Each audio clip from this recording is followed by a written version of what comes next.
Hi everyone, good afternoon. So it's really great to be here talking about the awesome things we do at Walmart. So the topic we'll be covering is Walmart Private Cloud Rebalance. So first of all, I am Sukesh Behera and I lead the private cloud team. I'm the director of engineering. And we have Jimmy here, Jimmy McCrory. He's part of the team. He's a principal engineer and he's the brain behind this and he has contributed a lot to this. So we'll move forward with the problem statement. So what exactly we are trying to do here and what are the current challenges we have? Massive scale. So as we all know, Walmart being the Fortune 1 company, we deal with the largest scale in the world on day-to-day basis. So we are talking about multiple OpenStack endpoints, couple millions of physical cores, thousands of applications, and 100K plus VMs, and the scale that is really significant. So how do we achieve event placement across such a large scale?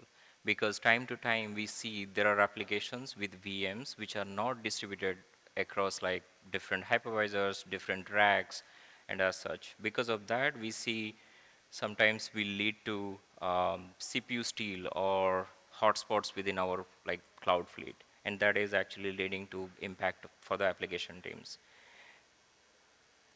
And the next one is optimized allocation. So we deal with diverse set of applications. There may be apps which are running like they need more CPU. There may be like memory intensive apps, right? So how do we take care of these different needs of different applications and how we can allocate those based on the like backend host real-time resource allocation, right? So that is also one challenge for us at such a large scale. And obviously improve performance. So that is our number one goal, how we can avoid some of the performance impacts, because we have seen because of these uneven distribution, there are applications having VMs with inconsistent performance, recording whatever they are seeing, and that leads to some outages and downtime. So that is something we want to avoid as well. Cost reduction. So at Walmart, we practice save money, live better, and we look into opportunities in multiple different areas where we can save the cost or we can optimize the cost, right? So because of these uneven allocation of the applications, sometimes we notice we need additional capacity to satisfy the need of these apps, which can lead to our CapEx and OpEx and the performance issues, whatever we see around the fleet. It can lead to downtime as well, and downtimes are costly that we have seen, right? So we want to minimize all of that. Enhance resiliency, again, this is another key factor for us where we want to achieve at such a large scale, we want to achieve zero downtime 24 by 7. May it be a planned maintenance or it is unplanned event across our cloud fleet, we want to make sure we don't go down or applications don't go down, right? So these are some of the like key challenges we are trying to address. So the next one is, what is Cloud Rebalance? So far we talked about the challenges we were facing. So now we'll talk about what is Cloud Rebalance. So it is an advanced algorithm that we have developed, which is basically integrated with OpenStack Live Migration. And what it is doing, it is efficiently distributing workloads across the fleet, across the cloud, across different racks, across different hypervisors based on the application's need. May it be like CPU intensive, memory intensive, or anything related to like heavy disk operation, right? And because of this solution, we are able to prevent any hotspots or performance degradation issues. So in Walmart, our main events are around holiday when we run really hard. That is when some of our critical apps consume a lot of resource. And we have noticed if the distribution is not equal, not even, some of the apps can like run really hard in terms of like CPU, and it can impact the backend host CPU as well. And there are other application VMs sitting on the same CPU can experience CPU steal, right? So that is something we want to prevent. And obviously it is going to help us preventing the performance degradation as well. So while designing this solution or designing this process, we had to take few consideration into the account, into our design. First one is we want to limit the number of VMs we want to rebalance at a time, right? because we have seen these are going to be network copy. So if we are picking some heavy app VMs and we are trying to migrate or a lot of VMs of the same app, it can actually consume a lot of network bandwidth, right? Or it can spike the network throughput usage and it can impact other applications. So that is something we want to be careful of. And the second one is maintain AZ affinity. So that means if we have any application VM which is placed on availability zone or fault domain 1 and we want to rebalance to a target, so we make sure we pick that target host sitting on the same AZ or same fault domain, just to make sure the distribution is still staying even. And then we make sure we are not tampering anything on the virtual machine in terms of any configuration, any setting or anything. So it will stay as is, as it was in the source and the destination. And the last one is basically at Walmart, we deal with the hardware fleet is huge. So we are having like so many clouds, so many hypervisors. We have multiple vendor hardware. We have multiple different types of CPU generations, right? So it is a challenge for us to make sure whenever we do rebalance, it works seamlessly across these different vendors, different CPU configuration and everything. So we have taken care of all these things. So far, whatever we have done, it has helped us a lot in terms of achieving some of our critical goals and preventing some of our hotspot issues around holiday, what we have seen in the past. So now we'll talk about how does it work. Jimmy, please go ahead. Thanks, Sukesh. So we'll kind of go over the design logic, the business logic of the process. And there's really three main stages to this. The first is we need to identify the source. This is the VM that we're deciding to migrate. And there's some criteria we can base that on. So the first, app-based distribution. Most of our application teams don't interact with the Openstack APIs directly. They go through a platform layer. And part of what that platform layer does is attach some metadata to the instance to say, like, this is the type of application that this VM is running. So based on that metadata, we can say we don't want more than 3 of that same application running on the same host, because that presents a risk to the application where if there's some hardware issue or for whatever reason that hypervisor goes offline, that can degrade the application. So we notice that situation. That's a good source to begin a migration of. Another one on the hypervisor level, if we see a certain level of CPU load overall, an average over time, that probably tells us that there's too many instances running there, or one particular VM is kind of causing that issue. We'll try to target that VM and get it out of there. And then on the individual instance level, if we see one instance is suffering higher CPU steal, that's probably due to a noisy neighbor. And in most cases, we're going to want to move the instance that's suffering the CPU steal rather than the actual noisy neighbor itself, because that's going to be more efficient in most cases. So the second stage, we need to determine the destination. And this is basically the hypervisor that we're moving the source to. The first one here, so let's say we have like a shopping cart application. If we see there's a candidate host where there's already 3 of that same application running, that's not a good candidate to move to.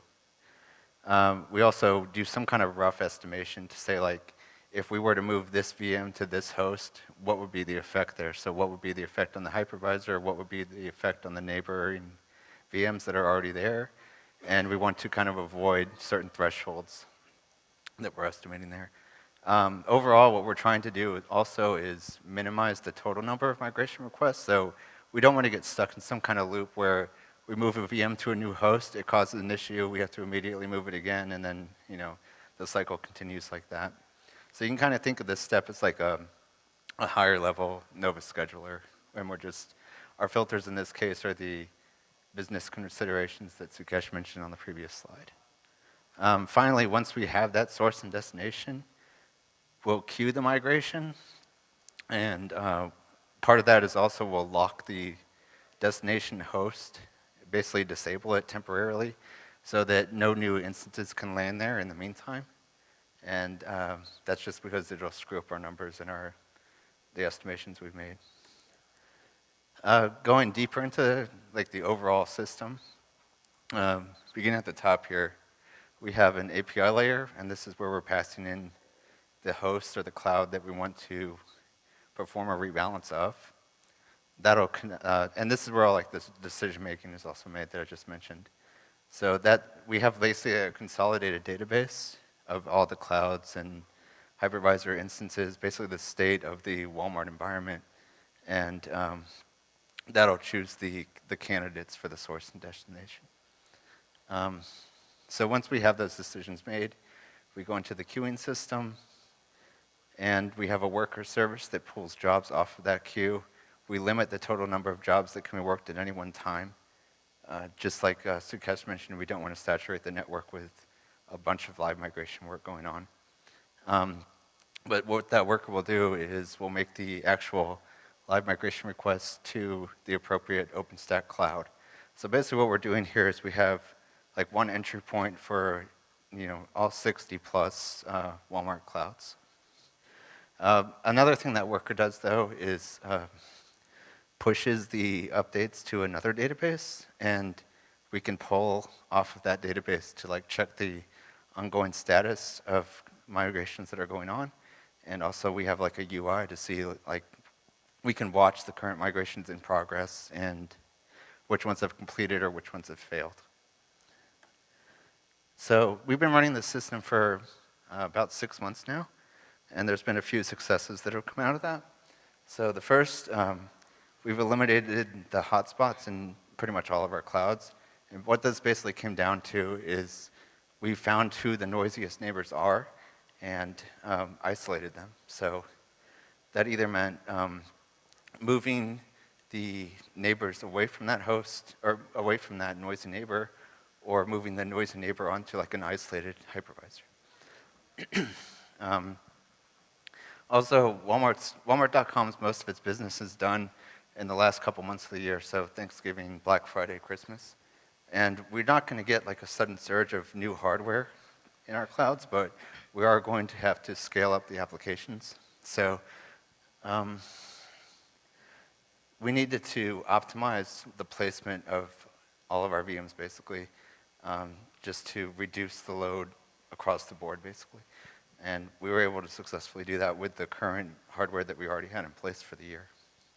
And then also, we recently went through a hardware tech refresh where we needed to decommission like some 6-year-old hardware, and we received some new racks of gear to replace that. And we were able to evacuate the decommissioned host, move them to the new ones without the application teams being involved in all. That's usually like a really good sign of success, where you make an infrastructure change like that and the application teams don't even know it happened. Back to Sukesh. Yep. Okay, so in addition to the success story we had, the work is still not done. We are planning to leverage Cloud Rebalance in multiple additional use cases in the future. Just to name a few, autopilot mode rebalance. So we'll cover that in the next slide. Then rebalance over hypervisor historical metrics. So we are capturing utilization metrics for each of our hypervisor, and we are storing it for long term. And we want to leverage that data to build some pattern and build some trend and use rebalance to act on it, so that we can do things or we can remediate any possible impact because of these hotspots. Next one is scheduled maintenance. So at such a large fleet, we do a lot of scheduled maintenance activities on a regular basis. So we want to use rebalance to make our maintenance activity seamless and like fully streamlined, so that we should be able to do it without any downtime and minimal user involvement, right? So the third one is optimized OpenStack scheduler. So we all know OpenStack scheduler, it actually does a great job today, but there are still some use cases, corner cases, where we see the distribution is, or the placement is not optimized or whatever the way we want. So we want to leverage our rebalance logic in addition to the scheduler, so that at the time of deployment itself, these VMs will be placed evenly, so that we don't have to do a lot of migration activity at a later point. Then event distribution of application workload, again, this is all related together, but our goal is, since we are managing such a like large fleet, and we have so many thousands of applications, we want to make sure everything is staying green, everything is balanced equally so that we don't spend a lot of time and effort on running behind issues. Host aggregate conversion, so this is another thing we have seen where we may have a need of moving around hypervisors between different host aggregates. So without rebalance, we had to do few manual steps, which was time consuming, and sometime it could even lead to error and issues. And using rebalance, we should be able to again streamline that and make it really seamless. Now we'll talk about some of the expand use cases. Really, this comes down to more automation we want to put in place. Right now, if we need to make a change or like begin the rebalance process, an engineer has to go to the API and provide some kind of host information and hints to that service. But we want to kind of bring it full circle and have our metrics basically, instead of alerting us to investigate further, we want them to make that decision to actually begin the rebalance process directly. It's just about building trust with the system over time, I think, to where we can get further with this. So those metrics could be based on CPU steal or resource, like CPU steal of an instance or certain resource constraints on a hypervisor, including CPU, memory, disk, network. Um, we don't, one of the problems here is we don't want it to be like a sudden spike and then we kind of react too quickly to begin a rebalance because there might just be something happening on an instance that's sudden, like a temporary event, and we want there to be some kind of trend that we see over time where we know this is a problem and we need to start working on it. Network here is kind of interesting because you probably wouldn't think of that immediately as something to like be a resource constraint, but there could be an issue where there's like two proxy service VMs on the same host and they're taking a bunch of traffic. We kind of want to split that up so that the network is, the link there isn't being saturated on the host. Some more cases where we could automate further. These are usually like scheduled events that we know about in advance and we need to fully evacuate a hypervisor. One of these, the host aggregate conversion, Sukesh just mentioned, we have basically two types of hypervisors. We have the general compute where it's overcommitted and it's not dedicated CPUs, and then we do have dedicated CPUs where a VM is pinned. If there's certain workloads that, over time, that kind of shifts back and forth where we need more general or more dedicated. So we would need to evacuate a general, for example, reboot it, reconfigure it, turn it into a dedicated hypervisor SKU. And in the meantime, we want to migrate those VMs that were previously there to a different general compute host. And then cloud upgrades, we do this every year. But it's kind of a batch process where we go rack by rack within a scheduled change window. Some improvement we can make here is instead of like rebooting it and bringing up the VMs, we can evacuate those VMs and migrate them somewhere else to just reduce downtime to our application teams. And we have some time for questions. Yep. We are open for questions, if anything.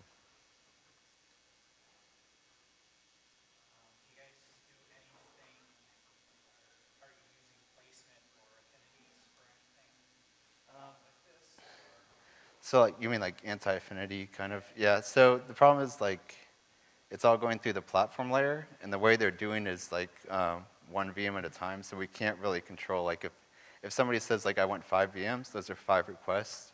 They're not connected in any way. So that was kind of like part of the problem we were solving here, where they can make 5 requests, they all land on the same hypervisor because of the scheduler. So this is kind of why we need that second layer. Yeah, just to expand on that, I'm not sure you might have heard about something called OneOps. It's an open source from Walmart.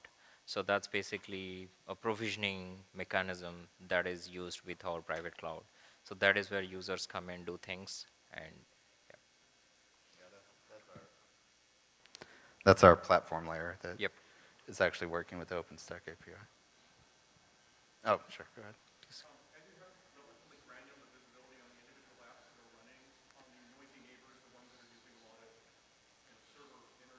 Yeah.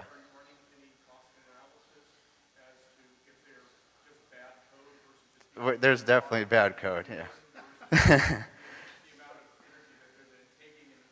Yeah.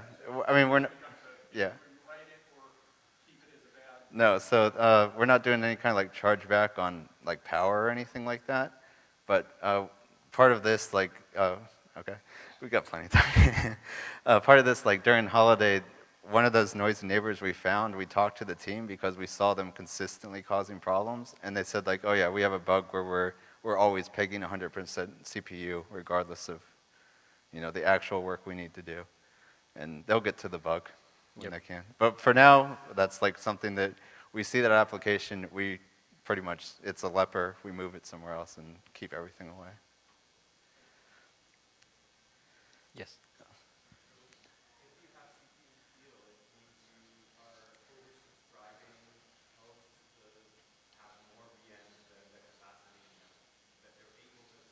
Hmm.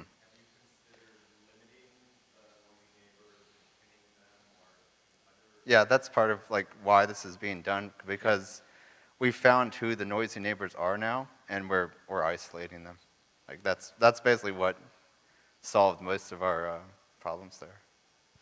Yeah, so it's like, again, it all comes down to like some apps may be requiring that those pinned flavors, or some may be like fine with that shared or oversubscribed flavors, right? So whenever we identify if there is an application who should not be on this oversubscribed flavor, that's when we work with them and move them to the dedicated ones. So just to make sure the Yeah. problem doesn't happen again with the same application. Yeah, some of this also helped us identify those applications, like they're not running with the correct flavor for what they need to do, and that like they might be underutilized or overutilized, like right sizing those applications. Okay. Yep. Any other questions? If Yep. not, yeah, thank you. Just to add a closing remark. So I mean, yes, we have tried to solve the problems whatever we have seen across our large fleet. So that's basically fixing things proactively before even it impacts our application or services or any Walmart.com operation. At the same time, we are identifying, to your question, like if some application is not aware where they should be landing, or some application is acting bad, or utilization is high and all, we are using our data to educate them and make sure they are placed in a better spot, right? So far it has worked really well for us, and we are planning to expand more on that. Okay, thank you.